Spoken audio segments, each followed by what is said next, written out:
Hey everybody, it's Michael again, And Anne. and we're here talking to you about your potential move from Illinois, or really anywhere, down to beautiful Southwest Florida, specifically Naples and the Collier County area.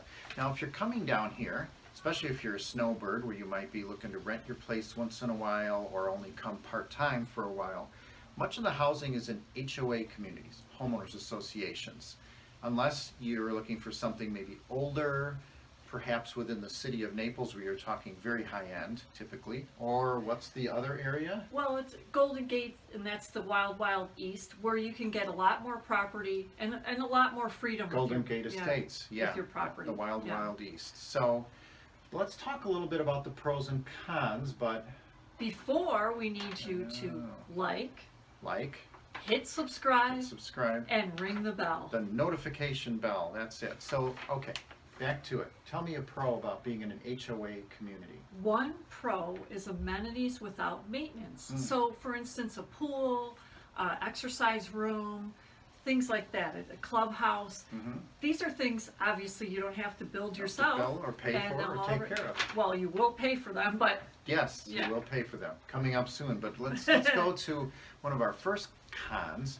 That's loss of freedom. You may not be able to paint your house the color you want. You may not be able to do certain decor certain times of year. You may have restrictions on the kind of pets you want.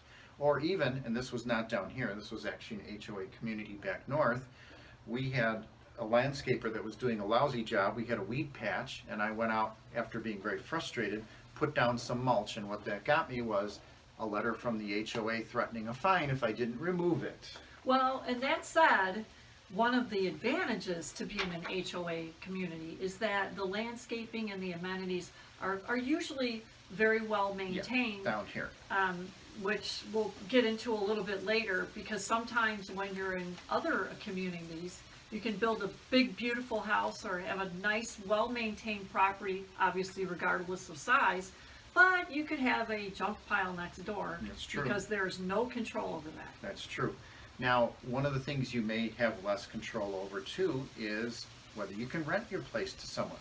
A lot of HOA communities have rental restrictions.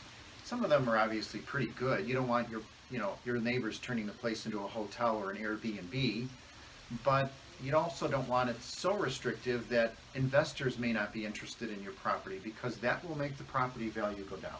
Exactly. Well, now we're going to go back to another pro, and that is a sense of community. Okay. So, oftentimes when people come down here, they're looking to do things. Yeah, they're finding a new group of friends, and so the sense of community with activities. If you're in a community with an activities director, you may even be able to conduct some of the activities in accordance with their rules and so forth. So it's a fun thing. Another con is the HOA fees. If you're buying in a development that's new, where the developer's still in there, the builders are still in there, you should be prepared, because those fees may seem reasonable at first, but when the developer leaves, they usually go up.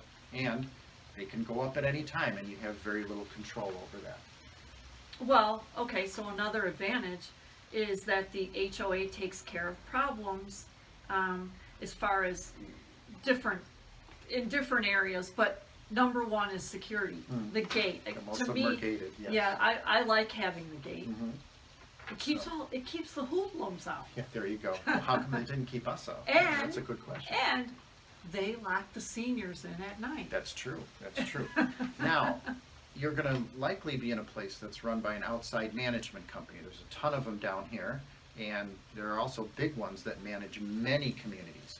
So you might get professional managed property, but you also have property managers and staff that don't live here, aren't vested in your community, and may not have the same sense of what that community should be that the actual homeowners do. So you can have a double-edged sword there. Well, and as we mentioned before, a little bit about the wild, wild east and so forth, and sort of the disparity sometimes in the properties. If you're an HOA community, you're likely to have your property value maintained because everything is well maintained, taken care of, etc. That's true. Okay, and one final negative point. You shouldn't be ending on negative, but you'll think of something. You have to look and see what's not covered by the HOA, because sometimes you think they take care of everything. Sometimes they don't. We've been in HOAs where the decks are your responsibility. We've been in HOAs where down in Florida you have to keep the tile roofs and the sidewalks clean because they stain and get dirty. Sometimes the HOA does that, sometimes you get stuck doing that job. So you got to be careful about what they do and what they don't do. Well, and one, on a good note about that, Let's end on a good note. that other community that we're talking about, which Yes. was from Illinois, Yes. um, You didn't have to say that so quietly, people know where Illinois is, but that's okay. So, one of the things that they did do, the security folks at that particular development, if your car broke down, well, they came to your rescue. they came to your rescue. So that was a nice part of And- your fee. And you'll find helpful people, I think, Exactly. at the HOAs down here as well. So, Exactly. well, we hope this helped you. Tune in again. Again, this is Michael. And Ann, and don't forget, like, subscribe, and ring that bell. See you later. Thank you for watching.